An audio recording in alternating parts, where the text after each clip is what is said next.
mesdames et messieurs, bienvenue à suivre cette session d'actualité sur Kivu News Today Télévision, votre chaîne en ligne depuis la République démocratique du Congo. Suivez-nous sur toutes nos plateformes Facebook, Instagram, YouTube et sur X en écrivant Kivu News Today Télévision. Et l'actualité continue sur www.kivunewstoday.com. À Goma, chef-lieu de la province Nord Kivu, les autorités provinciales affichent leur volonté de renouer les dialogues avec les milliers d'affaires. Le gouverneur Bahati Musanga Erasto a réuni ce lundi les représentants de la Fédération des entreprises du Congo, petits commerçants et opérateurs économiques pour discuter fiscalité, commerce transfrontalier et relance économique. Suivez ce reportage de la cellule de communication du gouvernorat du Nord Kivu. Regroupés au sein de la Fédération des entreprises du Congo, FEC Nord Kivu, plus de 300 opérateurs économiques, petits commerçants, entrepreneurs ont échangé avec le gouverneur Bahati Musanga Erasto ce lundi 20 avril 2026 au gouvernorat du Nord Kivu. Toutes les questions liées à la taxe, impôts, doléances des commerçants étaient au centre de cette séance de travail entre l'autorité provinciale et les contribuables. Ce dernier ont salué la réforme contenue dans la nomenclature, notamment la suppression des taxes de 536 instaurées par l'ancien régime de Kinshasa jusqu'à 225 taxes sous la FC23, soit 311 taxes supprimées. Comme l'explique ici Emmanuel Shukuru Sekabanza, responsable du centre des impôts à Goma et membre de la commission de réforme fiscale dans les zones libérées par la FC23. Tout le coup, on a 536 taxes. Au niveau de la DGI, 7. Au niveau de la DGRNK, DPMR et les ETD. Les ETD, les entités territoriales décentralisées, c'est-à-dire mairie, commune, chefferie et secteur, il coûte à 288. Au niveau de la DGRAD, 241. Au total, 536 taxes. Donc, il on a existé. Alors, je n'ai pu le retenir qu'au niveau de DGI, il est 7, il est quoi maintenu. Qu'au niveau de DGRNK, DPMR, ma mairie, commune, chefferie, secteur, tout les maintenir 178. Au niveau de DGRAD, tout les maintenir 40. C'est-à-dire, au total, sur 536 taxes, tout les baki, on a 225. Tu dois qu'il y en a 225, tu as élagué 311 taxes.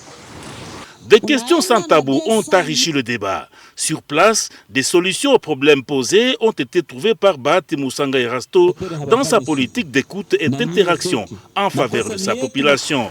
La réaction du président de la FEC n'a pas tardé. Providence Muhigwa s'est dit satisfait de la mise en place d'une commission à laquelle la FEC sera partie prenante. Mais plus évolution tout wakati konendi napita tunaona kama avec ile nomenclature ndio maana wanasema tutie commission yenye ita résoudre ile chevauchement entre BED na nomenclature ya département ya finance. Ile ni jibu yenye inatusatisfaire ku niveau yetu. Avancement yenye iko kubwa. Ulikuwa unamalizanaka na DGI, unaona DGRNK inakuya. Unamalizana na DGRNK, unaona DGRAD inakuya.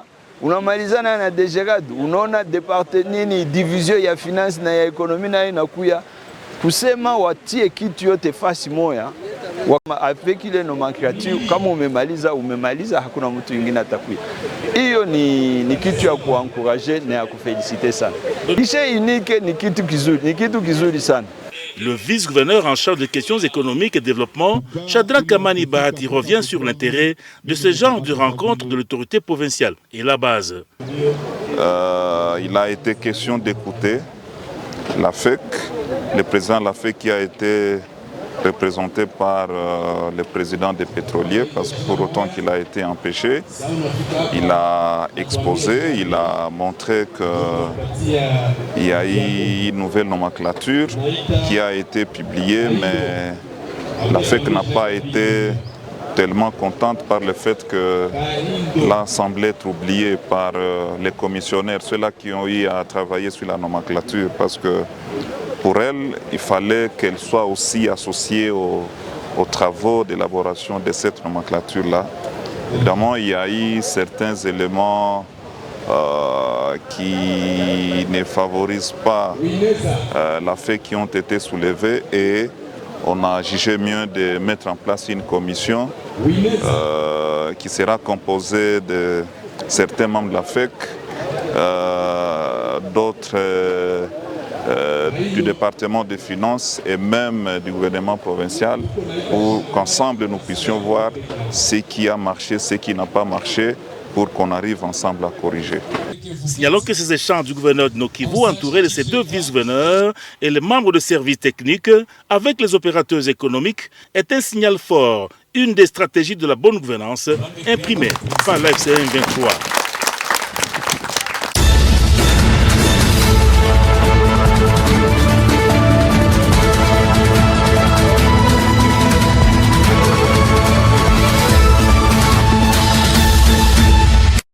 Toujours à Goma, les confessions religieuses du Nord Kivu réaffirment leur attachement aux autorités de la FCM23 et affirment collaborer étroitement avec elles en tous les niveaux. Elles saluent également la place qui leur est accordée dans divers dialogues jugés importants pour la province. C'est ce qu'ont déclaré les représentants de plusieurs églises du Nord Kivu à l'issue d'une réunion d'évaluation du premier trimestre de l'année 2026 tenue ce lundi 20 avril 2026 avec Adrien Kambale Siasemba, conseiller du gouverneur chargé de relations avec les confessions religieuses. Suivez tour à tour l'évêque principal Joël Amourani, président provincial de la plateforme des confessions religieuses du Nord Kivu, et le cheikh Moussa Ahmadi Mabange, chef de l'entité islamique du Nord Kivu. Vous savez, même dans la Bible, Dieu s'était auto-évalué. Il est écrit que dès les premiers jours, à la fin, lorsque vous lisez le livre de Genèse, il est écrit que Dieu vit que tout ce qu'il avait fait était bon. C'est que l'évaluation dans tout travail, dans toute collaboration, dans toute activité est d'une très grande importance. Voilà pourquoi l'autorité nous a invités aujourd'hui pour que nous venions faire l'évaluation trimestrielle depuis janvier, février, mars de cette année 2026. Comment est la collaboration entre les gouvernorats des provinces et les confessions religieuses. Bon, nos impressions sont totalement bonnes. Jusque-là, il n'y a pas de couac. Il y a une franche collaboration entre nous et l'autorité. Néanmoins, il y a certaines de nos doléances qui ont été prises en compte par les conseillers et il nous a promis de les soumettre auprès de son Excellence, Monsieur le gouverneur de province. Oui, nous en tout cas, à ce qui concerne l'unité entre nous confessions religieuses existe réellement. C'est une unité totalement parfaite. Vous voyez derrière moi, il y a la présence des différentes confessions religieuses. Il y a des musulmans, il y a orthodoxes, il y a Armée du Sali, il y a les églises indépendantes, les églises de réveil. Et tant d'autres communautés unies de réveil. Vraiment, nous prenons l'unité, nous prenons le vivre ensemble et franche collaboration entre nous et les autorités qui nous dirigent. Kwa kweli tunatoa shukrani, ilikuwa ni kwa sababu ya evaluation trimestrielle di janvier, février, mars. Tumejaribu kufanya evaluation kuhusu mambo na harakati za dini zinakwenda namna gani kuhusu madini zote kwa jumla. Kiini ni kwamba mshauri ametuuliza sababu mazuri na masababu zenye bado hazijakuwa zenye kuboreshwa vizuri ili waweze kuona namna gani ya kuboresha madini na watu wa dini waweze kuomba Mwenyezi Mungu katika hali ya usalama.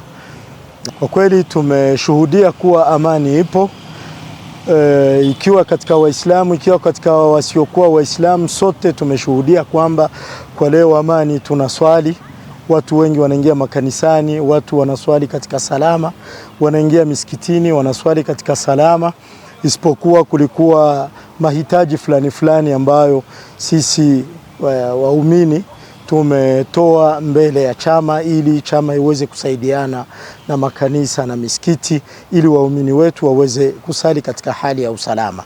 Neno la mwisho ni kwamba tumeomba sisi wote wakubwa wa madini ya kwamba tunaomba ikiwa sheria itasimama, justice itasimama, kuna mahitaji fulani katika makanisa. Mambo mengi yamesimama tangu chama kuingia, walikuwa wanasubiri sheria isimame ili kukoma vitu fulani vyenye makanisa zinahitaji kuomba chama ili viweze kurudishwa ndani ya madini. Waislamu, wasiokuwa Waislamu, kuna vitu vyao vyenye vinahitajika kurudia ndani ya makanisa, kuna vitu vyao vinahitajika kurudia ndani ya misikiti, na kuweza kusimamisha sheria na kuweza kutoa vikaratasi kwa majina za misikiti, kwa majina za makanisa, ili uboraji uendelee kabisa. Et c'est la fin de cette session d'actualité sur Kivu News Today Télévision. Mesdames et messieurs, merci à vous de l'avoir suivi. L'actualité continue sur www.kivunewstoday.com.